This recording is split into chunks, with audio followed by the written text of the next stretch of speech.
కొంతమంది వేరే దగ్గర కుట్టించుకున్న వాళ్ళు పాడైపోయినాయి అని చెప్పి మన దగ్గర తీసుకొస్తారు కదా. ఫ్రంట్ నెక్ అనేది క్రాస్ కటింగ్ లో తీసుకుంటాం కాబట్టి ఫ్రంట్ నెక్ పార్ట్ అనేది కొంచెం సాగదీసినట్టుగా స్టిచ్ చేస్తారండి. అట్లా ఒకవేళ ఈ నెక్ పార్ట్ కొంచెం సాగిపోయినా కూడా భుజాలు అనేది జారకుండా మెడపట్టి వేసుకునేటప్పుడు ఇలా చిన్న ట్రిక్ యూజ్ చేసుకుంటే ఆ సాగిపోయిన పార్ట్ని కొంచెం టైట్ వచ్చేలాగా మనం అడ్జస్ట్మెంట్ అనేది చేయొచ్చు అనమాట. ఈ కార్నర్ని ఇలా సమోసా మోడల్ వచ్చేలాగా ఇదిగోండి ఫస్ట్ ఈ విధంగా ఒక ఫోల్డింగ్ అనేది చేసేసుకోవాలి. ఇప్పుడు ఈ పీస్ని వచ్చేసి ఇదిగోండి ఈ విధంగా తిరిగేసుకోవాలి.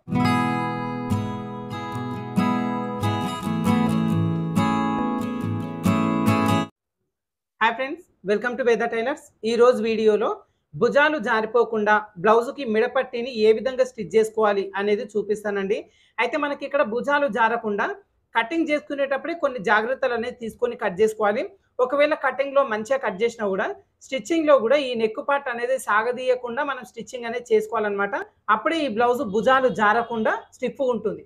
అయితే చాలామంది ఏంటంటే కటింగ్లో బాగానే కట్ చేస్తారు, స్టిచ్చింగ్ చేసుకునేటప్పుడు ఈ ఫ్రంట్ నెక్ కానీ బ్యాక్ నెక్ కానీ లైనింగ్ ఒరిజినల్ జాయింటింగ్ చేసేటప్పుడు కొంచెం సాగదీసి అనేది స్టిచ్ చేస్తారు కదా. అట్లా ఒకవేళ ఈ నెక్ పార్ట్ కొంచెం సాగిపోయినా కూడా భుజాలు అనేది జారకుండా మిడపట్టి వేసుకునేటప్పుడే కొన్ని ట్రిక్స్ పాటిస్తే మనకి ఈ మెడ అనేది స్టిఫ్ ఉంటుంది అనమాట. ఓకేనా, అది ఏ విధంగా అనేది చూపిస్తాను. ఇదిగోండి ఇప్పుడు ఈ బ్లౌజ్ అయితే మొత్తం కంప్లీట్ అయిపోయింది. దీనికి జస్ట్ మిడపట్టి మాత్రమే వేసేయాలి. దానికోసం ఇదిగోండి ఇప్పుడు నేను ఇక్కడ 2 పీసులు అయితే తీసుకున్నానండి. అయితే మనం బ్లౌజ్ మొత్తం కట్ చేస్తాం కదా, లైనింగ్ పైన కొంచెం క్లాత్ మిగులుతుంది కదా, దాంట్లో నుంచి క్రాస్ పీసులు అనేది తీసుకోవాలన్నమాట. అయితే ఇక్కడ నాకు ఎక్కువ క్లాత్ మిగలలేదు, 2 పీసులు మాత్రమే మిగిలినాయి. అదేవిధంగా ఇదిగోండి మనకి నెక్ పార్ట్ ఉంటుంది కదా, ఈ నెక్ పార్ట్ అనేది మనకి ఈ క్లాత్ మిగులుతుంది కదా, దీంట్లో నుంచి మనం క్రాస్ పీసులు కట్ చేసుకొని మనం మిడపట్టి అనేది స్టిచ్ చేసుకోవచ్చు. అయితే క్రాస్ పీసులు కట్ చేసుకోవడం కోసం ఫస్ట్ ఏం చేయాలి అంటే ఇదిగోండి ఈ కార్నర్ షేప్ ఉంది కదా ఇటువైపున, ఈ కార్నర్ని ఇలా సమోసా మోడల్ వచ్చేలాగా ఇదిగోండి ఫస్ట్ ఈ విధంగా ఒక ఫోల్డింగ్ అనేది చేసేసుకోవాలి. ఇలా ఫోల్డ్ చేసుకున్న తర్వాత ఇప్పుడు ఈ ఫోల్డింగ్ దగ్గర నుంచి 1.5 వెడల్పు ఉండేలాగా ఇదిగోండి క్లాత్ని ఈ విధంగా ఫోల్డింగ్ అనేది చేసేసుకోవాలి. ఓకేనా, ఇలా మనకి ఈ క్లాత్లో ఎన్ని ఫోల్డింగ్స్ వస్తే అన్ని ఫోల్డింగ్స్ అనేది ఈ విధంగా చేసేసుకోవాలి. మనకేంటంటే టేప్తోని మాటి కొలవకుండా ఈ విధంగా చిన్న ఫోల్డింగ్ చేసుకుంటే ఎక్కువ మెడపట్టీలు అనేది క్రాస్ పీసులు కట్ చేసుకోవచ్చు. ఇదిగోండి ఇప్పుడు మనకు ఆల్రెడీ మడతలు పడ్డాయి కదా, ఈ మడతల ప్రకారంగా ఒకసారి కట్ చేసుకుంటే సరిపోతుంది. ఓకేనా, దీనికి డ్రా వేసుకొని స్కేల్ పెట్టేసుకొని లైన్ డ్రా చేసుకోవాల్సిన పని ఏం లేదు.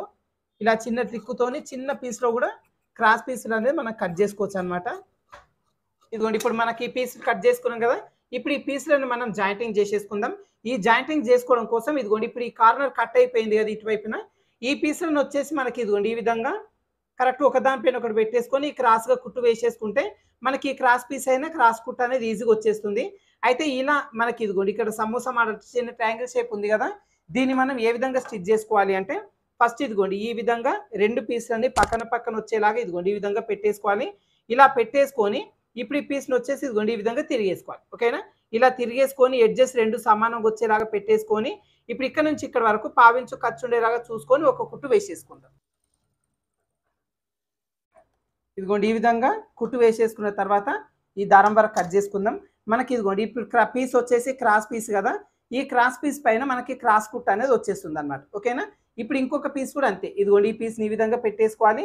దీని పక్కన ఇదిగోండి ఈ పీస్ వచ్చేలాగా కరెక్ట్ ఈ విధంగా పెట్టేసుకొని దీన్ని ఏం చేయాలంటే పై వైపునికి ఈ విధంగా తిప్పేసుకోవాలి. ఓకేనా, ఇలా తిప్పేసుకొని ఇది కూడా అంతే ఈ ఎడ్జ్ దగ్గర నుంచి పెట్టేసుకొని పావించు ఖర్చు ఉండేలాగా కుట్టు వేసేసుకుందాం. ఇదిగోండి ఈ విధంగా మనం కుట్టు వేసేసుకున్నాం కదా, ఇదే విధంగా ఇదిగోండి ఈ పీస్ని కూడా మనం జాయింటింగ్ అనేది చేసేసుకోవాలి.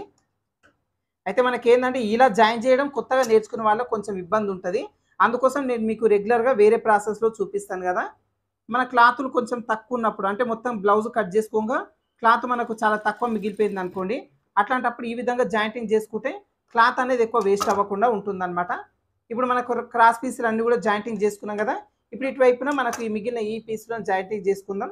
దీనికోసం ఇదిగోండి ఈ పీస్ని నిలువుగా వచ్చేలాగా పెట్టేసుకోవాలి, ఈ పీస్ని అడ్డంగా వచ్చేలాగా ఈ విధంగా పెట్టేసుకొని ఇప్పుడు ఈ కార్నర్ దగ్గర నుంచి ఈ కార్నర్ వరకు క్రాస్గా కుట్టు అనేది వేసేసుకుందాం.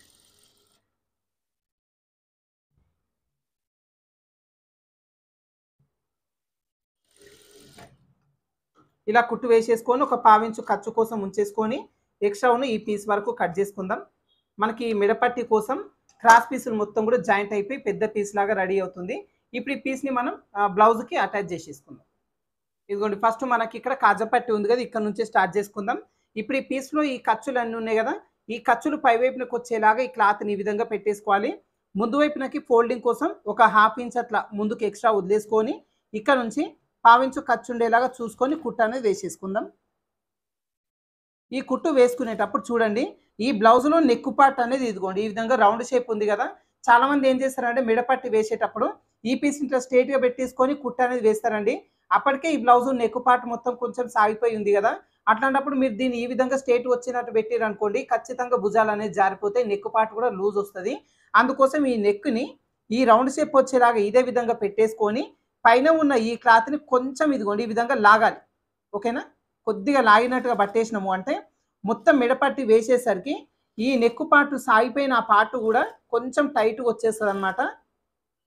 ఇదిగోండి చూస్తున్నారు కదా, ఎక్కువ కూడా లాగట్లేదు నేను, జస్ట్ ఏంటంటే స్టిఫ్గా వచ్చేలాగా కొంచెం క్లాత్ని ఈ విధంగా లాగినట్టుగా పట్టేసుకొని కుట్టు అనేది వేసేసుకోవాలి.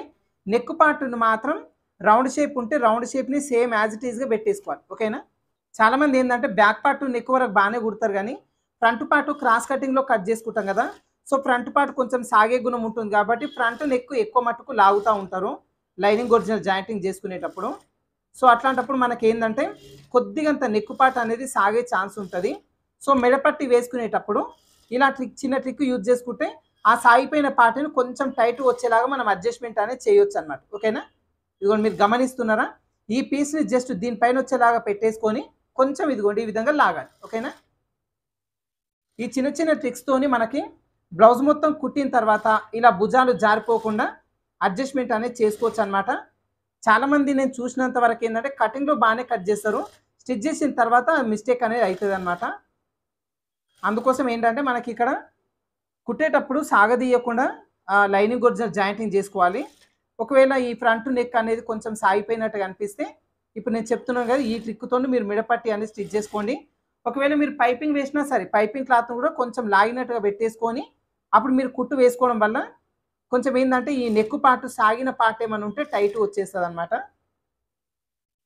ఇదిగోండి ఫ్రంట్ నెక్ కూడా షేప్ అనేది రౌండ్గానే ఉంచేసుకోవాలి. మనకి మిడపట్టిని మాత్రమే మనకు కావాల్సినట్టుగా ఈ విధంగా అడ్జస్ట్మెంట్ అనేది చేసుకోవాలన్నమాట. ఓకేనా, ఇదిగోండి ఈ విధంగా చివరి వరకు కుట్టిన తర్వాత ఇటువైపున కూడా ఇక్కడ నుంచి ఒక హాఫ్ ఇంచు క్లాత్ ఎక్స్ట్రా ఉండేలాగా చూసుకొని ఈ పీస్ వరకు మనం కట్ చేసుకోవాలి. ఓకేనా, ఇలా మనకి మిడపట్టి మొత్తం కూడా పావించు ఖర్చు ఉండేలాగా కుట్టు వేసేసుకున్న తర్వాత మనకి front neck back neck round తిరుగుతుంది కదా, ఈ రౌండ్ తిరుగుతున్న దగ్గర చిన్న చిన్న కట్స్ అనేది పెట్టేసుకోవాలి. ఓకేనా, ఇలా కట్స్ పెడితే ఏంటంటే మిడపట్టి దగ్గర అనేది కొంచెం ఫోల్డింగ్ దగ్గర ఉబ్బెత్తులు రాకుండా ముడతలు రాకుండా నీట్గా ఉంటుంది అనమాట. పలక మీద అనుకోండి జస్ట్ కార్నర్ దగ్గర చిన్న కట్టు పెట్టేస్తే సరిపోతుంది. ఇలా రౌండ్ నెక్ ఉంటే మాత్రం ఈ రౌండ్ తిరుగుతున్న మొత్తం కూడా చిన్న చిన్న కట్స్ పెట్టేసుకోవాలి. అదేవిధంగా ఇదిగోండి ఈ కింద వైపున రౌండ్ తిరుగుతుంది ఈ ప్లేస్లో ఇక్కడ మాత్రం కొంచెం దగ్గర వచ్చేలాగా కట్స్ అనేది పెట్టేసుకోవాలి. ఓకేనా, ఇలా చివరి వరకు కట్స్ పెట్టేసుకుందాం. ఇదిగోండి ఈ విధంగా నీట్గా దగ్గర వచ్చేలాగా కట్స్ పెట్టేసిన తర్వాత ఈ మిడపట్టి పార్ట్ వరకు పై వైపునకి తీసేసుకొని ఈ ఎడ్జు పైన మిడపట్టి ఎడ్జు పైన ఒక కుట్టు అనేది వేసేసుకుందాం. ఓకేనా, ఏంటంటే మనం హెమ్మింగ్ చేస్తాం దీనికి కాబట్టి ఈ టాప్ స్టిచ్ అనేది కంపల్సరీగా వేసుకోవాలి. ఈ కుట్టు కూడా బ్లౌజ్ పీస్ పైన పడవద్దు, ఓన్లీ హెమ్మింగ్ పీస్ ఉంది కదా మిడపట్టి, ఈ మిడపట్టి ఎడ్జున కుట్టు అనేది పడాలన్నమాట. ఏంటంటే ఒకవేళ బ్లౌజ్ పైన పడింది అనుకోండి ఈ హెమ్మింగ్ మొత్తం చేసిన తర్వాత కుట్లన్నీ కూడా కనిపిస్తాయి. కుట్లు కనిపించకుండా ఉండాలంటే ఖచ్చితంగా ఈ మిడపట్టి క్లాత్ పైననే ఎడ్జు పైన కుట్టు అనేది వేసేసుకోవాలి.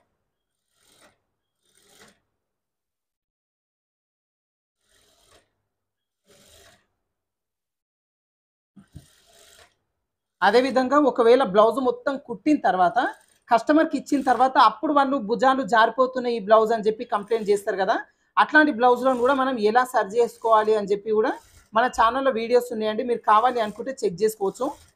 కుట్టిన బ్లౌజ్లో కూడా ఎలాంటి ప్రాబ్లం ఉన్నా కూడా మనం చేసుకోవచ్చు అనమాట. సో ఫస్ట్ ఏంటంటే ప్రాబ్లమ్స్ లేకుండా మనం స్టిచ్చింగ్ అనేది చేయాలి బ్లౌజులో. కానీ కొంతమంది వేరే దగ్గర కుట్టించుకున్న వాళ్ళు పాడైపోయినాయి అని చెప్పి మన దగ్గర తీసుకొస్తారు కదా, అట్లాంటి బ్లౌజులను ఆల్ట్రేషన్ కింద మనం అడ్జస్ట్మెంట్ అనేది చేసుకోవచ్చు. మన ఛానల్లో చాలా వీడియోస్ ఉన్నాయి, మీరు ఒకసారి చెక్ చేయండి. ఇదిగోండి ఈ విధంగా మొత్తం కూడా టాప్ స్టిచ్ అనేది వేసుకోవాలి. కుట్టు అనేది బ్లౌజ్ పీస్ పైన పడద్దు, దీనిపైనే పడాలి. ఎందుకంటే ఇట్లా ఫోల్డింగ్ చేసినప్పుడు మనకి పై వైపున కుట్టు అనేది కనిపించొద్దు అనమాట.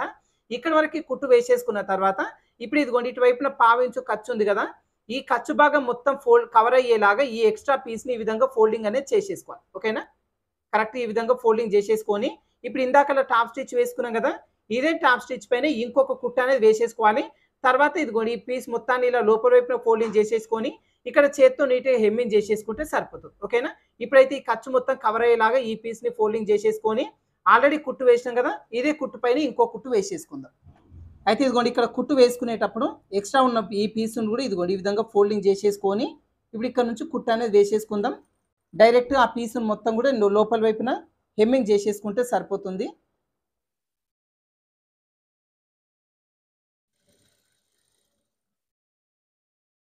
మిడపట్టి కూడా మనకి 2-3 విధాలుగా చేసుకోవచ్చండి. కాకపోతే మిడపట్టి అనేది స్టిఫ్గా ఉండాలంటే ఈ ప్రాసెస్లోనే మీరు స్టిచ్ చేయాలి, గట్టిగా ఉంటుంది అనమాట.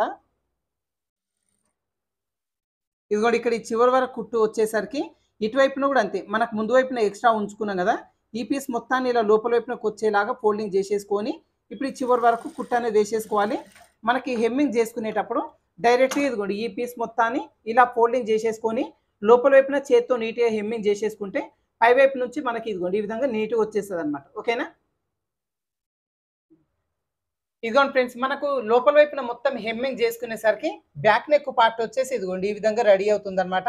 అయితే మనకేంటంటే మొత్తం కుట్టేటప్పుడు ఈ లైనింగ్ ఒరిజినల్ జాయిన్ చేసేటప్పుడు కొంతమంది సాగదీస్తూ ఉంటారు కదా, అలా సాగదీసినప్పుడు ఈ బ్యాక్ పార్ట్ నెక్ రౌండ్ అనేది కొంచెం సాగిపోతుంది. ఇలా సాగిపోయినా కూడా మిడపట్టి వేసుకునేటప్పుడు ఇలా చిన్న ట్రిక్ యూజ్ చేసుకొని మీరు మిడపట్టి వేసుకున్నారు అంటే ఈ బ్లౌజ్ భుజాలు జారకుండా మిడకి పట్టినలాగా నీట్గా ఉంటుంది అనమాట. ఓకేనా. బ్యాక్ నెక్ పార్ట్ వరకు వచ్చేసి ఇదిగోండి ఏ విధంగా స్టిఫ్ వచ్చిందో చూసిరు కదా, ఫ్రంట్ నెక్ కూడా చూస్తున్నారు ఇదిగోండి ఈ విధంగా స్టిఫ్ వస్తుంది అనమాట.